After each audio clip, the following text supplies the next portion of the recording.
Couldn't wrap my head around that one.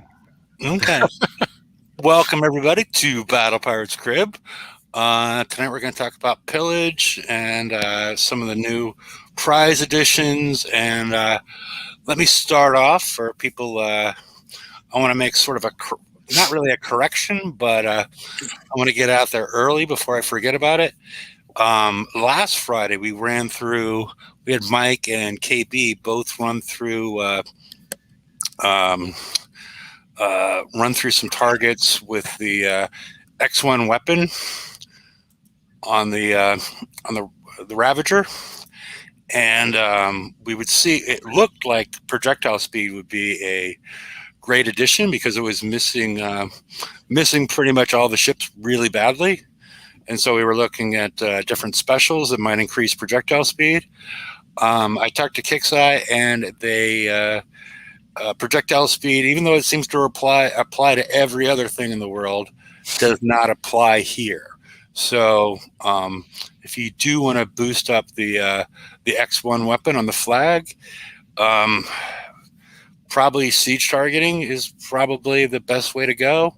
So the projectile speed from the specials that we were mentioning is not going to apply. So just wanted to get that out there right away before I got distracted and didn't bring it up. But let's say hello to everybody. Magic Mike. Hi, everybody. And Pegleg, our favorite cicada eater. They're so crunchy. Just so crunchy. Well, I think if you battered them, like I said, it might have been the same show. I think if you battered them up with like a tempura batter and then deep fried them, served them with a little bit of an aioli, soft shell crabs. We did talk about that once. Yeah. Just new information is if you're allergic to shellfish, you shouldn't eat them. Yeah, it depends probably the different, because some people have an allergy to iodine and some of them have an allergy to some of the proteins associated with them. So, probably if you do have a seafood allergy or a shellfish allergy, probably not worth trying outside of the, the immediate help of somebody with an EpiPen or a trained medical professional. Yep. So, and KB, how are you doing? Yeah, not too bad. Good morning. Good morning. Did you get all your mice in line, or is that still an issue? Not an issue for me. Okay. Can you eat those? I'm sure you can. You can eat anything if your guts are strong enough. Yeah, I was going to say, I'm sure you can. Now, I heard there used to be a famous person who said, I love children if they're properly cooked. Disclaimer, my contribution to all of this was just saying, who looked at a cicada and said, I want to eat that? That's the extent of my involvement here. Okay. All righty. Okay. I'm going to think of that guy's name at some point, and I'll just blurt it out. I can see his face. Okay. All righty. Wasn't it in the beanstalk? No, he was a famous guy. Okay.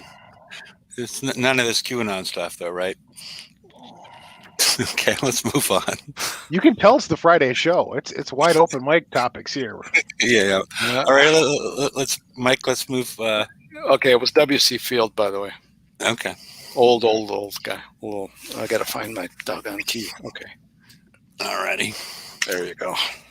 All right. There are no bug fixes this week. Everything's A-okay. So let's move on. That's good. They even gave us some rewards for the bugs they didn't have. Okay. Yeah. Oh, as far as there was the fix where we got, how many FM points because the server was down? 25,000 or something? 24,000? 26,000. 26,000? Yeah. Okay. 3 1-hour repair tokens. Yep. And 15,000 pillage, wasn't it? Yep. 15,000 pillage. 15,000 pillage was for the 10th anniversary prize. The other one was compensation for server Downtime. problem. Yeah. Over downtime or something. Yeah. So, and Josh is complaining that Pillage is too damn easy. So, I don't know. Why would you complain it's too damn easy, Josh? Yeah. Alrighty. No. Right now we are in the first week. Pillage, Siegebreaker TLC, Shadow and Flame. Yeah, 15,000 Pillage points, 24K FM points. Okay. Alrighty.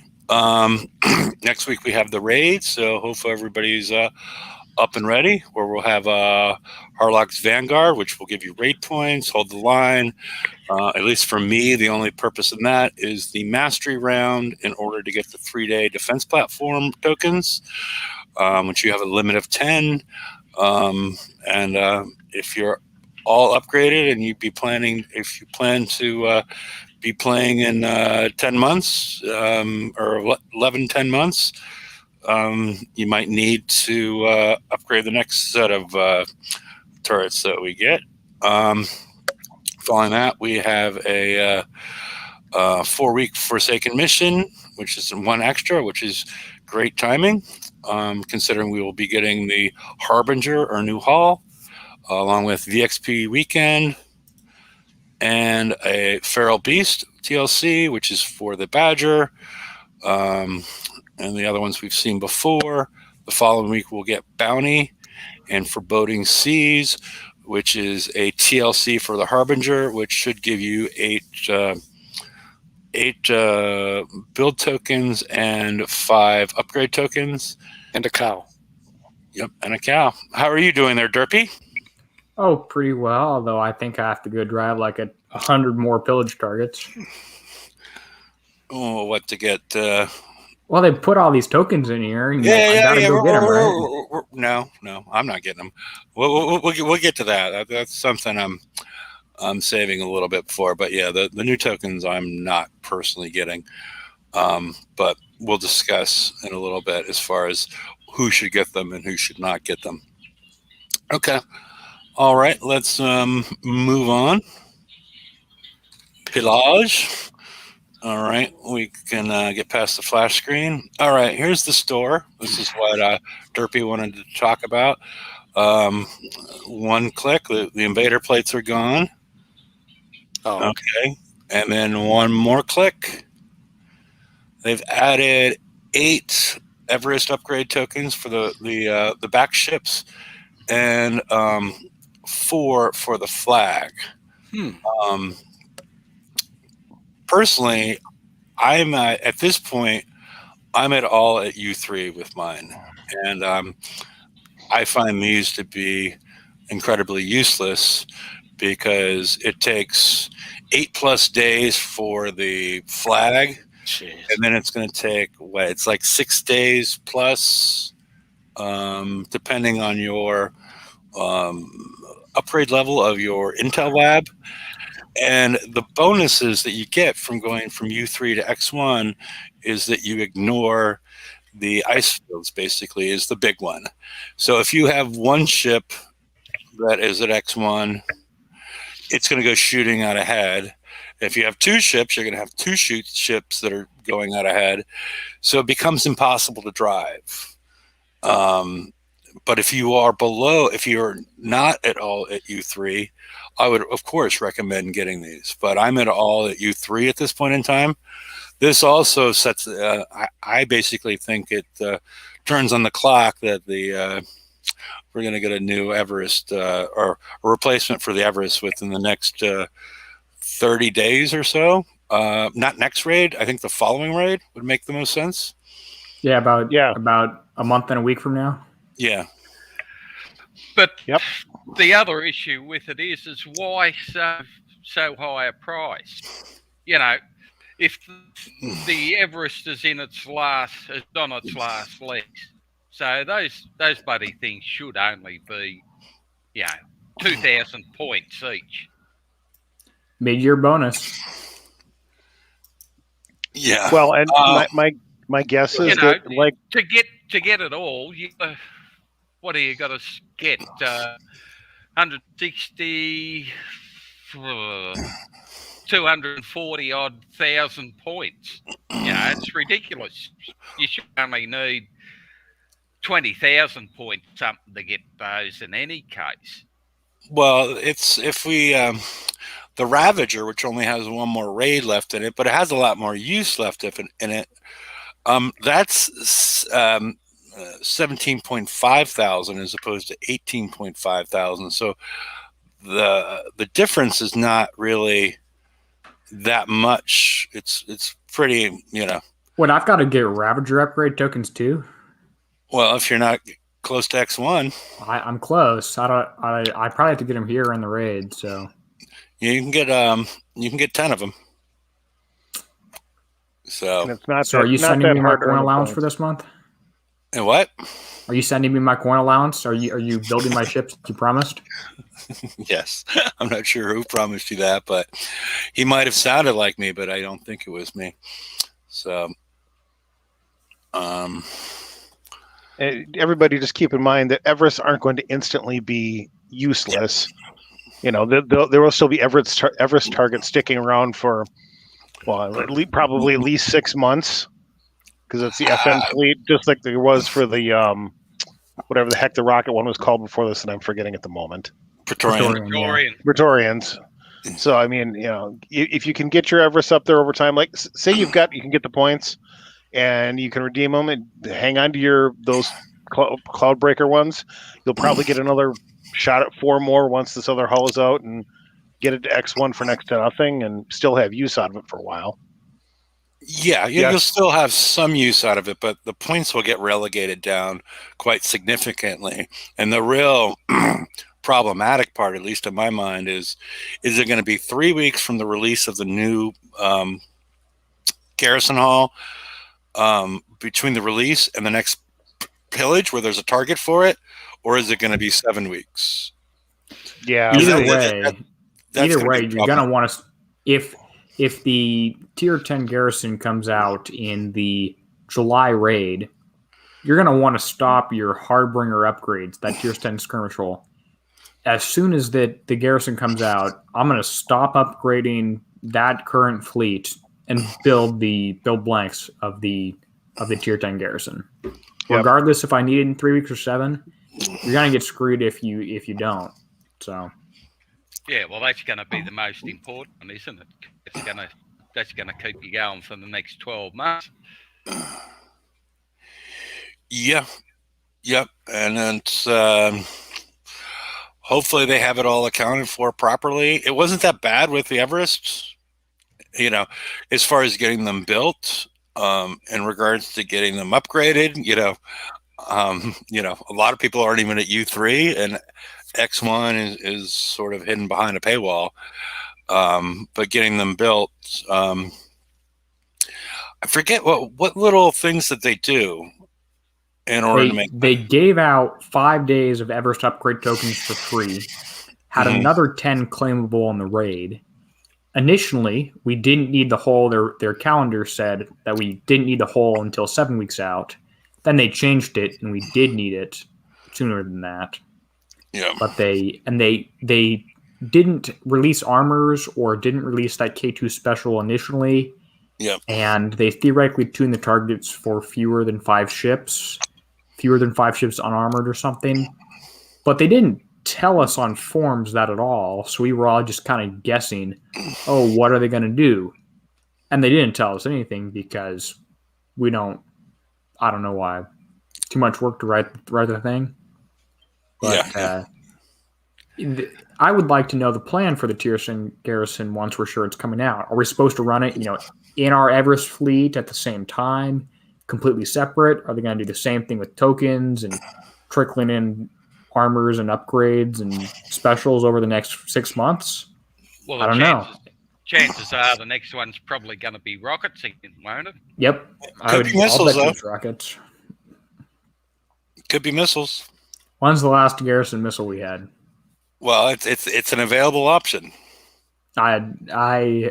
It's penetrative. I'll pay for your penetrative garrison fleet if that comes out. Okay. We have this. Somebody timestamp this for future notice. That said, My favorite ship, my favorite garrison fleet was frankly the Batman UAVs. I forget the name of it, the drag carrier. Yeah, that had the Batman like UAVs. I love that fleet. That could be fun. We could have UAV fleets for the garrison again. Yep. So there are options out there as far as how they would, but when's the last time we saw a PvE, or when's the last time we saw a UAV that was on our side? Well, the photons kind of have it, but that doesn't really count. Yeah, no, that doesn't count. But it's been a long time. Yeah, because those are a tricky one to deal with, especially when they made them splash based, and that didn't work out well at all. When they had a couple that were splash based, and Houston, we have a misfire. Yes, they couldn't figure out how to increase the projectile speed on the warhead that came out of the UAV, and they would just miss all the time. So that was problematic. Okay. But yeah, this doesn't bode well for the long-term life of your Everest. But the way that they deal with this is probably, let me see if I can find the slides. Let me 1 second, Mike. Let's go down to slide 19. That's the wrong way to do it. Okay. What I'm guessing is going to happen is we are going to see, as soon as the new fleet comes out, we're probably going to see the 143 go away really quickly. We'll see a replacement of one of these top 8, 184, 176, 166. We'll see a replacement of one of those in the first month, and then potentially the 166, or maybe, I don't even know if we've gotten the 163. That'll move down to the 4th spot. So that will be the low points version that you're going to get, the just chug away at it, low points version that you're probably going to be able to run with your Everest fleet for the next year. Then you're going to see a slow replacement. Every month you're going to see one of these top 3 replaced with the next Everest. So as far as the higher point value ones, so I assume it's going to work like that again. So you still, so you still have, after it comes out, you're still going to have 3 months of use of the Everest on high value targets, and then you're going to have a year on the low value targets. So just keep that. Although Pillage may not be quite as as forgiving. Yes, Pillage. Yeah, like I said earlier, Pillage is going to be the issue because there's a much larger drop off in points. Let's go to slide 6. Okay, so we get 5,000 for the B level, and that's where the Everest will move either 3 weeks after or 7 weeks after the release, as opposed to 20,000. So we get 4 times the amount of points. So it really depends on when this occurs. I think everybody's hoping for 7 weeks, especially because right now it's hard to, a lot of people don't have their Everest at, U3 even.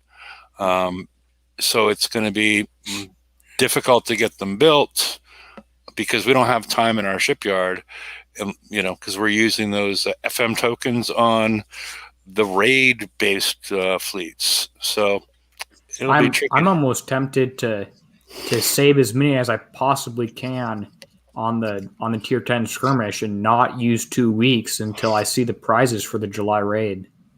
Almost tempted to. I probably won't, but say that one more time. We usually use 5 weeks or 6 weeks worth of FM tokens on the raid hole the first month we get it. I'm tempted to save those last two, Mm-hmm. and not put armors on my tier 10 skirmish, or not put 2 weapons on, or whatever, until I see the prizes in the July raid, to see if I'm allowed to spend those or not, or if I should spend them on the tier 10 garrison. I probably won't do that, but I might. Yeah, and I'm trying to think of anything else that they did. Do the base halls have? I can't recall. Are they? It's been so long since I built an Everest. Let me see. The base hall. It's 3 days. It's less than what we've for the base hall. So it takes less build time than our raid fleets, and so maybe that's part of what their strategy is, as far as helping us sort of mix them in with the normal churn of what we're doing with our shipyard, if that makes sense. So,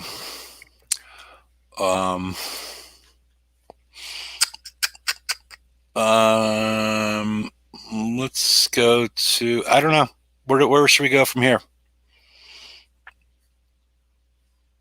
You want to talk about the Ravager flagship projectile speed? I did that at Already did. Well, I don't know what the answer on that one is. So. Well, I got confirmation that the did it right at this top of the show. The Ravager flagship X1 built-in weapon is not impacted by projectile speed. So probably the best solution is going for siege targeting or something like that, if you want to make a change to increase the damage done by that built-in weapon. So anything that deals with splash, projectile speed, corrosive damage, as far as I know, anything else is off the table except for building and wall damage. So it's pretty much got enough building damage, isn't it, as it stands? Because your main issue when we spoke about this last time is more about trying to hit the ships. Yes. Use it on the ships. So that's not the siege targeting. Is not going to help you with the ships, is it? No. Yeah, and the only thing that's going to help with the ships is projectile speed would have been the best, and the second best would have been splash, and neither one of those are applying. So, yeah. It's probably whatever little gains you're going to get out of the extra damage, you're probably lessening your damage over time, aren't you? If you're going to drop a special to put siege targeting on something like that. Okay, yeah, because you had X1 with the last raid targets, right? Yeah. Okay. I mean, the only thing I can consider is that if they up the damage in one of the targets, so it doesn't basically annihilate them once one of those hits, that would be the only reason to increase your building damage. If they increase the armor on some of the building targets, not the ship targets, and are the Hulk / execution or executioners, are they slow enough to be hit? They're really slow, the pancake, whatever you want to call them. No, well, I can remember because they pretty much died fairly easily in any case. Well, they were the hardest ones to kill. Yeah, they took you like five or six salvos. Yeah, everything else took like 3, right? So we had the Phoenixes, the Spites, and we had the Phoenixes, the Scouts, and the Enforcers / Hulks. Phoenixes, Scouts, Enforcers / Hulks. Yeah, and pretty much ones. Except for the turrets and all the ships, except for the Hulk / executioner.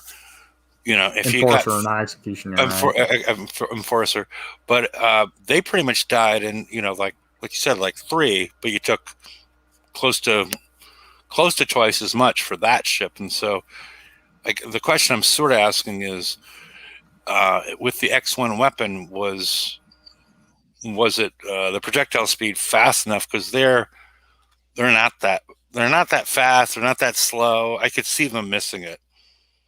Yeah, well, to be honest, I wasn't paying a lot of attention as to whether that was doing anything to them or not. Because the thing is, regardless of their speed, you're still going pretty quick. So that's going to affect you catching up with them anyway with that particular weapon. Well, your combat speed should not impact if you fire it, from your ship to their ship, how fast you're going should not impact, because your ships are aiming at a point.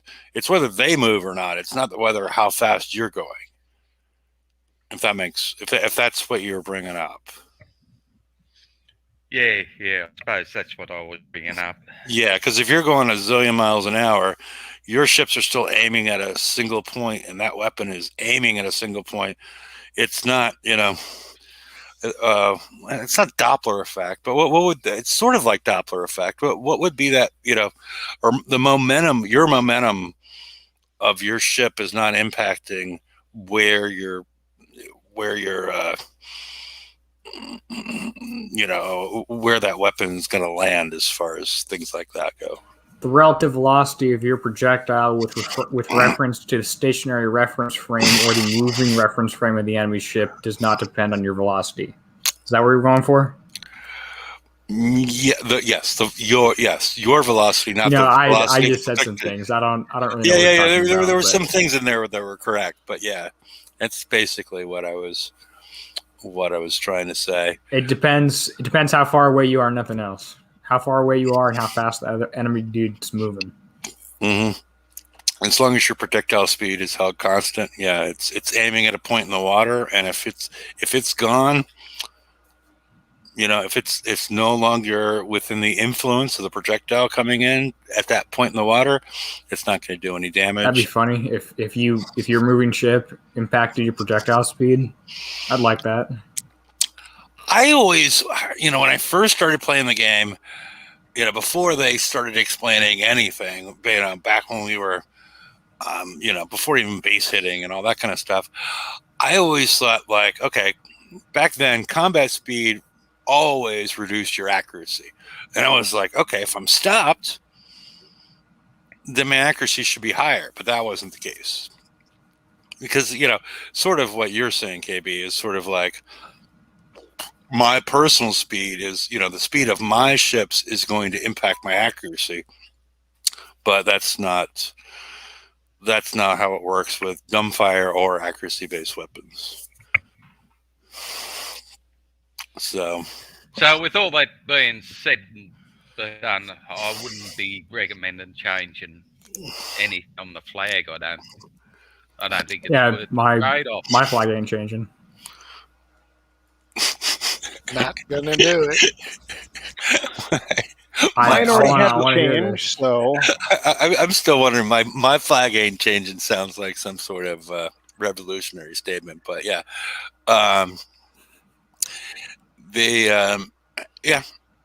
that's. But the thing is, I would change it now as opposed to, because it's the flag. We don't have any tokens for it. I don't plan on changing it, but the thing that I would change is I would drop and I'm semi-tempted to do it because I don't really have anything going on in my shipyard that's all that important.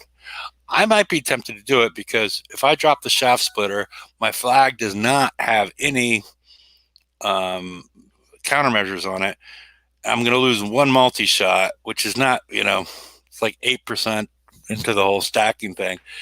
If it's going to change that built-in weapon, and if they increase the armor on any of these things to make it worthwhile to boost that in some way, because they did create that ambiguity when they said building damage will impact this weapon. So that's the only thing that sort of worries me, if you know what I mean.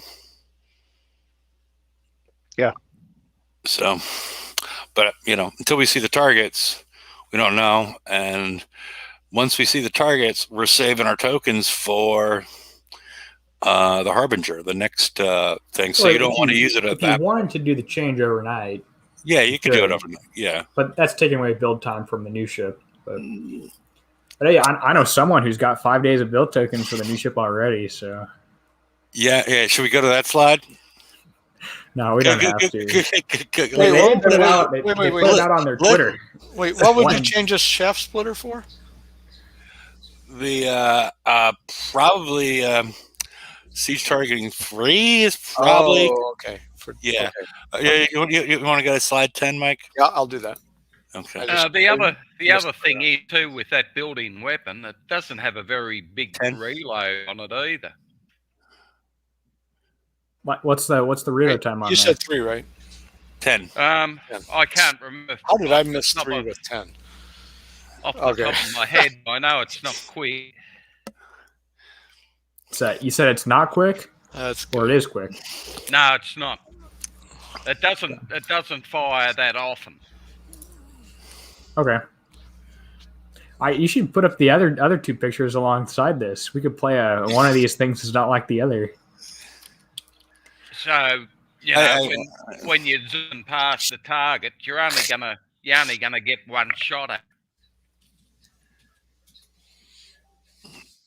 You zoom. Well, yeah.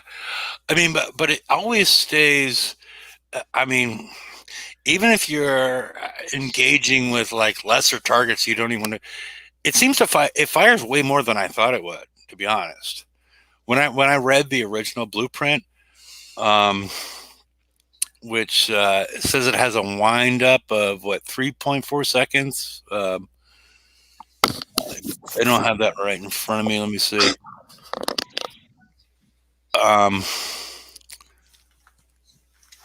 Reload time too. Wait, you're talking about the X1 weapon, or wait? Yeah, what are you talking about? The X1, because Okay. that's all you're trying to buff, isn't it? Because that's just a pure damage. Okay, well, okay, so okay. Oh, well, that's an interesting mechanic. Actually, Mike, go to slide 23. Since Derpy wasn't jumping on his, All right, it has 2 different mechanics going on. One, it has the wind up. It has to be within range of some potential target for 3.4 seconds. Mike, what are you doing? I'm sorry. I thought I was on mute. Okay. You have to be. Has anybody thought about this wind up versus reload? So I guess if you're always in mechanic, if you're always in range of the of a target, this wind up. No, I don't know, because I was told that it resets every time as far as the wind up. So I have no idea what this reload time of 2 means relative to the wind up of 3.4 seconds. Anybody know better than me on this one? I have to say I don't.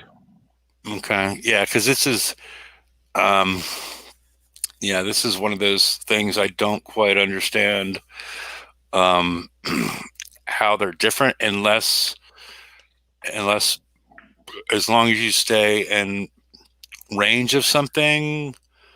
The way it was explained to us does not, and elsewhere in Discord and whatnot, I don't understand how the reload time of 2 even comes to play, because it has to have the wind up to mix the chemicals together. So yeah, it's like that the first shot takes 3.4 seconds to happen, but as long as you stay in range of something and keep shooting at something, those shots are 2 seconds apart. That's what I'm reading. I don't have X1 yet, so I couldn't tell you. Okay. Yeah, well, just from experience, it didn't seem to be firing a hell of a lot. It sort of only happened every now and then, and as we did on that run through last week, it wasn't firing a hell of a lot. We lose him?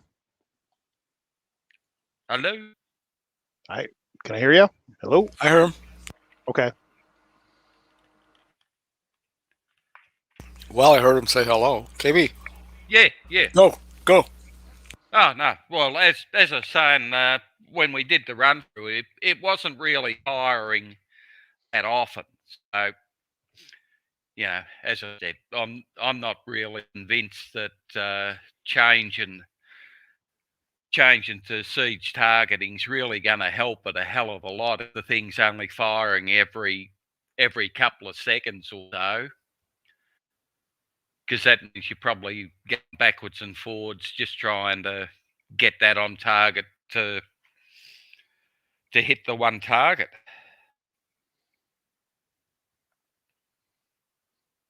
Yeah.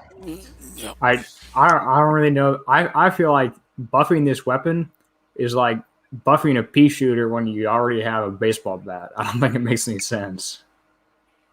Yeah, I think the damage over time, your prime thing. This is only a little bit of a bonus. If it fires, it helps. If it doesn't fire, well, I haven't really lost anything. That's my way of thinking on it.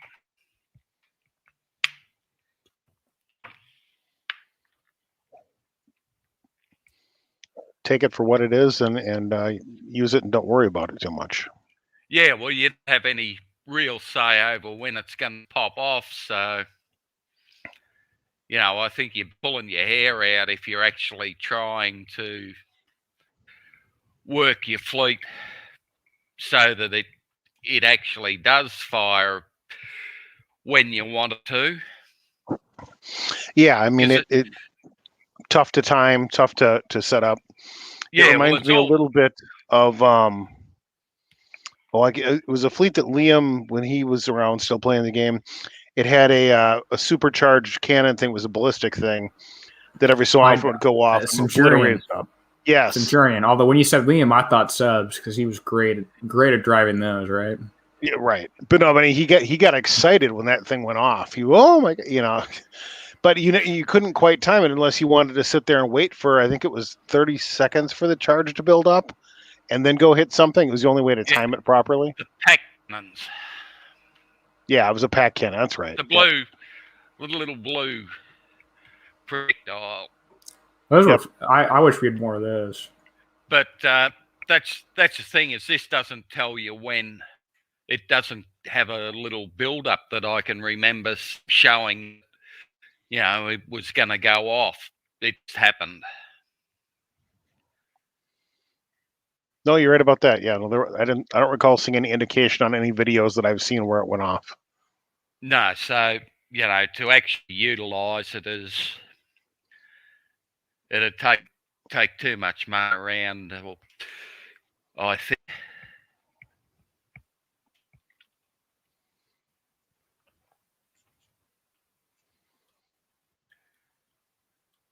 Well, Hefe went on mute. Okay. All right. What else do we want to cover? Well, is anyone making any drastic changes to their Ravager fleet? I'm still running 2 MDS-3, and I'm doing 3 corrosive 1 missile armor, and still split weapons. I'm thinking about that armor setup. I debated putting a more missile on the flag, but decided not to because at X1 it won't matter too much at all. I'm probably going to leave it at half and half, but yeah, I got 3-1. 3-1 corrosive and one pen armor, and I've got the 2 MDSs on the flag, and everything else is just the weapon. I didn't go half. So mine's at half and half. I'm thinking about have fun driving around more. Well, I had made changes to the flagship, so I'm probably going to have to think about swapping that special out and doing something different. Other than that, I'm leaving it alone.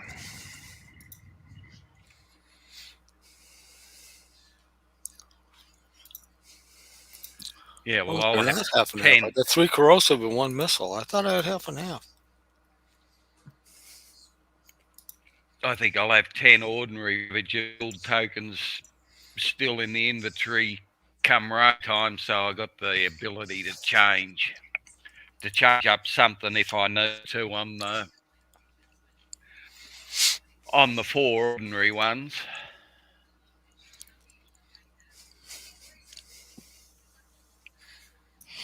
Is that missing anything good? No, nothing good. We're just discussing any changes we're making on our Ravagers before the raid, Okay. which I'm not making any, but I'm just computing how much the three of one 3 armor. How much does 1 more missile armor help, or 1 more corrosive armor help, rather, when we're at X1 with everything? That'd be nice to know, actually. I'm guessing next to nothing. I'm guessing under 5%. So, like, wouldn't matter if you were half and half or 3 and 1.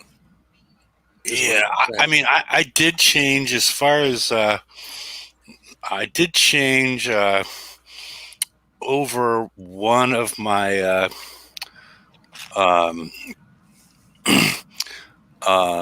Ronins to all explosive versus half and half. Yeah, how'd that work? It's about 15 seconds. Really? Yeah. It's not huge, but it's directionally correct. Yeah, it's directionally correct, but is it worth, Not for a minute for the whole fleet, right? Well, the numbers I've got here with the Ronins are, or not the Ronins, the Ravagers. Mm-hmm. Now, if you have 2 armors of each kind at X1, and you go up to 3, and this is accounting for all the built-in survival and the 1 special abilities from all the ships, including the flag. The auras? Going from what? The auras is what you're talking about? Yeah, the auras. Okay. You go from 153K to 169K. That difference is 8%. 8% reduction, switching from 2 to 1 to, yeah. So it might make a big difference if we're taking a lot of damage. It might sneak you under 5 minutes a ship. As far as because that's where the line is drawn, as far as if you're instant repair on the water or instant repair on the dock. That's sort of where the lines are drawn. So it's if we're taking 23 minutes of damage with half and half, you're not making any. You're not really impacting the way you would play the game. Yeah. So, and that's sort of the tricky part, because we don't really know until we're actually there, as far as, and at that point, your general build tokens from the FM are pretty much already spoken for. So, but but there will be tokens in the raid that are specific to the Ravager, so you could potentially make the changes then, or you could change back. Well, no, there's no reason to change back. But I don't know how many people out there actually have, like I don't really have anything going on in my shipyard in order to make that change, and I'm not completely certain personally how many extra armors I have. I could check, but so that's one of the things with those things, is how many extra armors you have for that, because you don't want to go back and get 35,000 for each armor plate, right? Ideally, no. No, especially if it's going to make a minimal difference. So, alrighty. Is there anything else we should be discussing at this point? Or you can go back to slide. You can go back to slide 10, Mike. Is Mike still here? I think he had to disappear for a minute or so. Talking about me, I am here. Did I miss a question? No. Mike is. Okay. Yeah. No. He's gone for Tosca. No, he's back. He's been here the whole time. I don't know what you're talking about. Okay, what do you need? Okay. Go back to What slide do 10. you need? Let's go back to slide 10. Yeah. Okay, I'm sorry. Yeah. All right. Because we never really addressed this on the Friday show. So. Yeah. Well, So I gotta pull something up here. Hold on. Let me. Oh, that's fantastic. Let me find something. Give me 1 moment. Okay, Leonard Skinner's asked why split the weapons. Well, you want to do this before we? Yeah, you split the weapons because if you go with 40 normal weapons with all the best specials on there, you max the stacks and don't do any more damage after 2 volleys. 2 plus, yeah. 2.05 or whatever it is. You get max damage after 2 volleys. So if you have 40 limited weapons, you shoot at a turret 3 times, bam, bam, bam, right in a row. You're not going to kill it because you max stacks after 2, so that third volley is wasted. If you have split weapons, 50 of each, and you shoot at it 3 times, bam, bam, bam, you kill the turret because your damage is higher because you don't max stacks. Now, with the all limited weapons, you can still kill the turret in 3 shots if you spread those out over another half second or 1 second or whatever it is. Oh, hold on, wait. Mike, go to slide 31. Go ahead, Mike. Go ahead, Derpy. Yeah, 31, and 31 is relevant to what you're talking about. Okay. So the number at the very bottom of those stat blocks, special ability damage over time, DOT max stacks 14,400 each type. So if you are 40 limited, you can get 14,400 stacks, and those are, which is actually really easy to do with all the supercharged multi-shot, and that's doing 2.16 million damage over 8 seconds. Now, with my split weapons, it takes me twice as long to get to those max stacks, build them up, but I'm doing 1.68 from the regular stacks and 2.16 from the limited stacks. So I'm doing more damage. It takes me twice as long to ramp up, and I'm doing slightly less than twice the damage. But if a turret has more than 2.16 million health, the split weapons kill it faster. Yeah, because these stacks, because the fact that they have different max damage, do not stack together, so they stack separately. So you're getting this damage concurrently from the spleen blaster and the bloodletter. You're getting these stacks increasing slower, but they are. You get a greater, you could add those max damages together to get the total damage that you're going to do. So it's that's the reason to do it. Is there something you want to? Are you? Yeah, I was gonna play a game called Spot the Odd One Out. So you got this poster right here, I'm not sure about this hand. Looks like Reddit has a man's hand. well, she's into freaky chicks, so it's all whatever. Yeah. But, she's all in the latex. Yeah, so we have number 1. Okay, here's number 2. Mm-hmm. It's missing the cow with the hair, but it's all good. And here's number 3. Oh, that's number 3.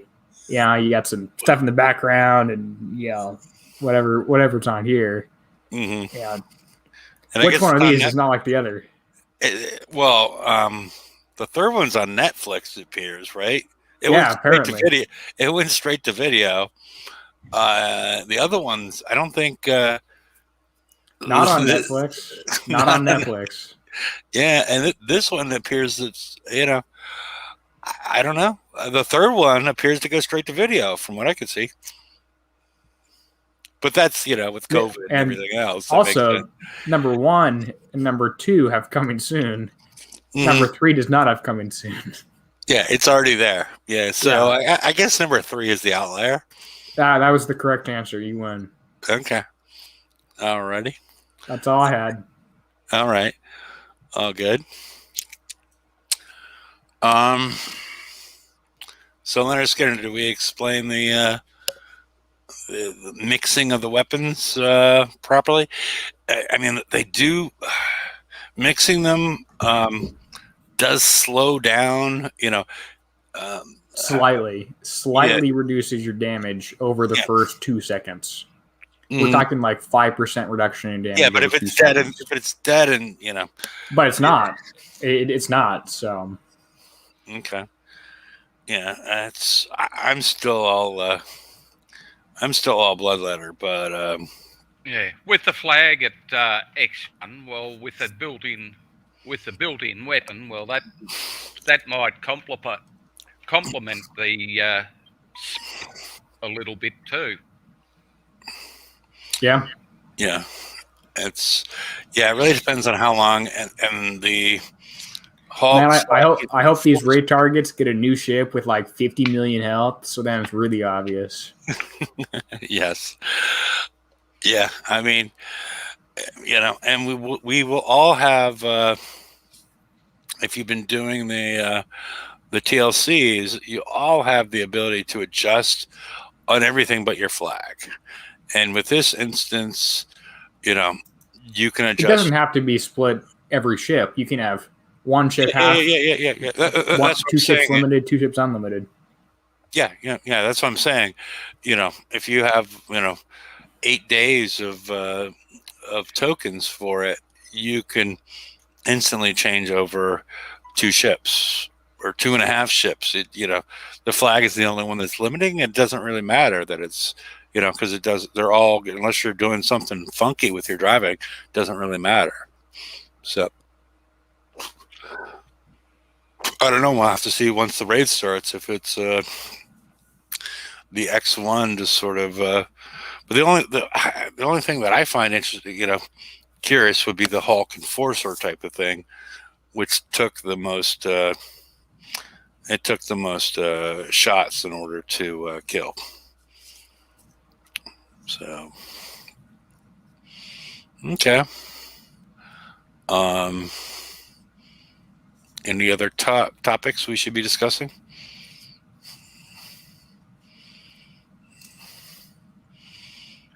Okay. Well, one thing. Well, I was doing Pillage, and I had 2 disciples of skullduggery in my cruise, so I thought I'd use one just to see what happened. And lo and behold, I was taking no penetrative damage whatsoever with my Everest fleet. It was actually shooting down the big missiles. Makes the I like that ringtone. Makes the countermeasures work all the time. 100% accuracy. Yep. Yeah. Yeah, so that was interesting. Yeah, you can get the same thing with the Bullseye Brigade. Yeah, I got a few of them too. Yeah. It's one of those ones I don't know if I would have spent it there, because it's one of those ones that I mean, what we learned there is you can shoot down the brimstone missiles. Yeah. Right. If you have 100% accuracy. Well, you have like a 30% chance of shooting them now without it. So. Okay. Because I changed over. I think we talked about this on the last show. I changed over one of my Everest fleets. I got rid of countermeasure loaders 3 or whatever. Let me see what it's called. Countermeasure loaders 4. And on one ship, and replaced it with a shaft splitter system because I got additional anti-missile accuracy.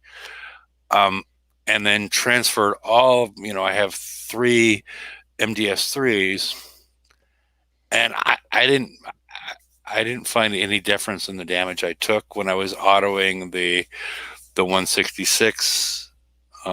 So I guess the number, the accuracy number is much higher than you would think. As far as, if you're shooting down everything, because I don't think I was shooting down any more than I was before after making that change, because we go with anti-missile accuracy of 50 with shaft splitter, and then with the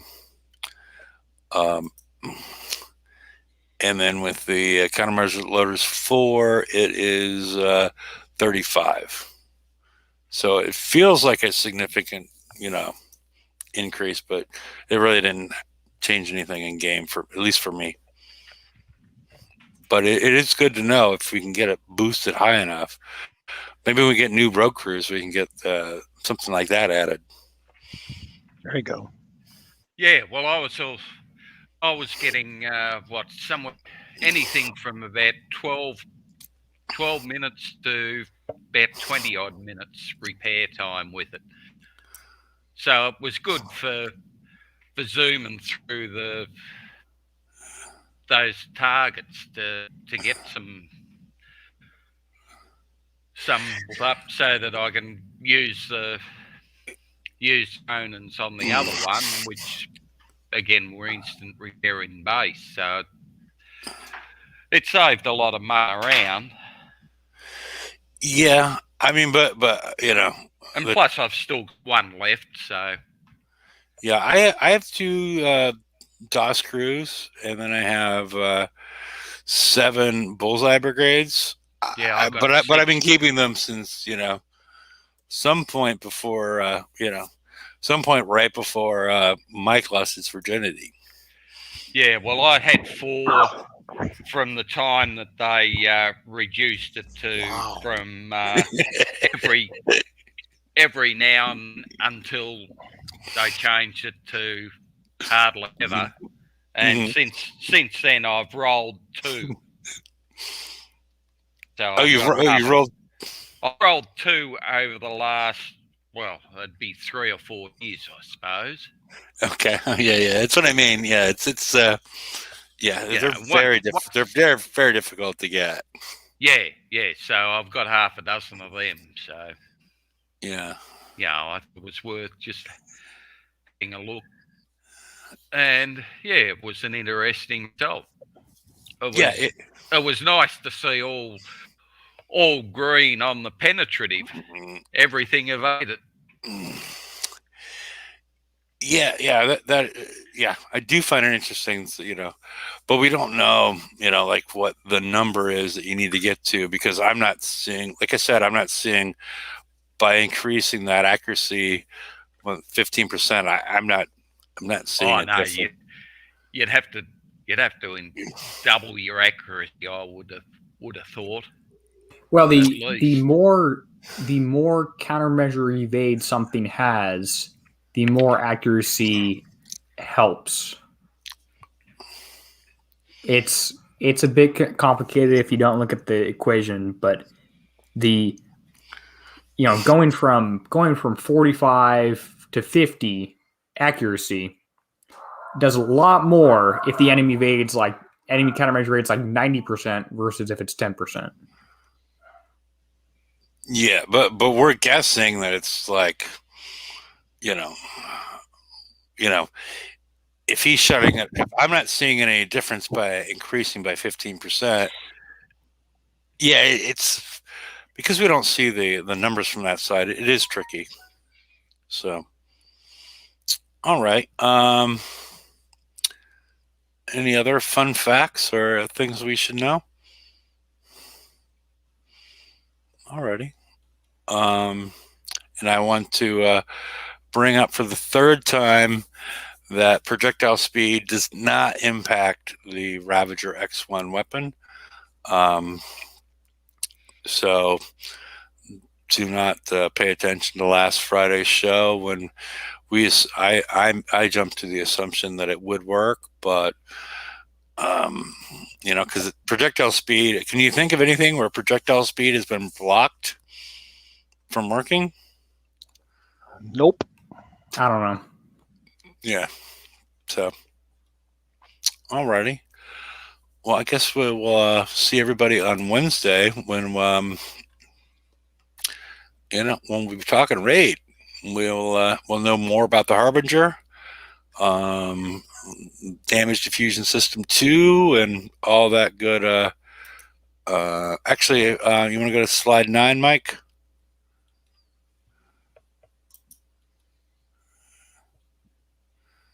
Okay.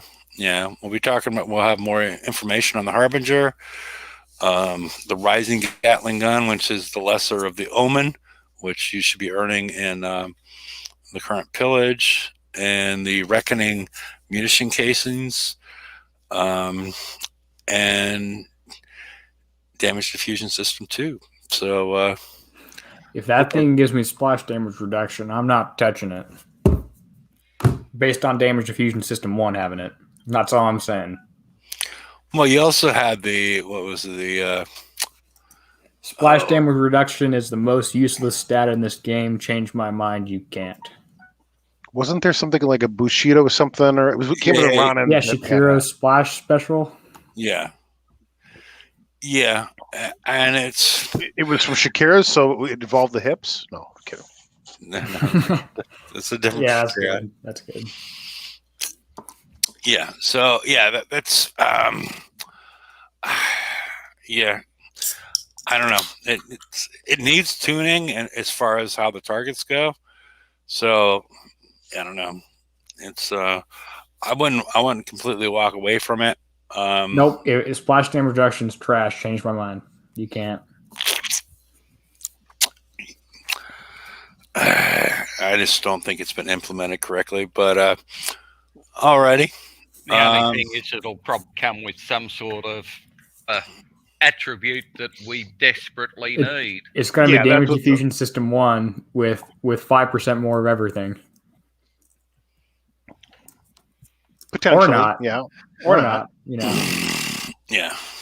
That's what they do for the engine. I mean, right? We've got that in Pillage. That's the same exact stats as all the other tier 10 we're on now. Nothing exciting in those.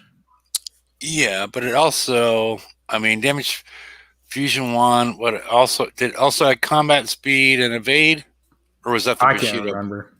Yeah, it also added other things along with it. So, well, it's sort of similar to the Hyper 30, isn't it? Yeah, it was like a Hyper 40 almost, but yeah, Hyper 60. Yeah, so I mean, the thing that the Hyper 30 added that the rest of them doesn't add is projectile speed.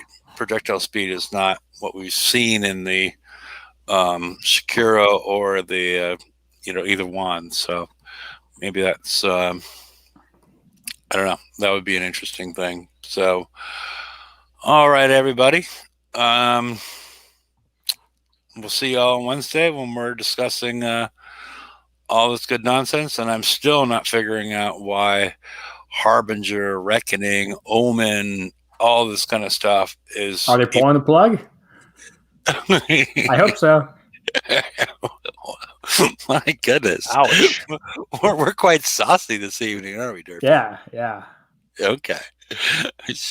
All right. Mike, let's go to slide 10. All right. One more click. All right. For the saucy derpy as far as our lead out of the show. So we'll talk to you all Wednesday, and Derpy's keeping an eye on you, and you should keep an eye on his hair. So we will talk to you then, and wish you all the best in Pillage, and have a pleasant evening. Hooroo.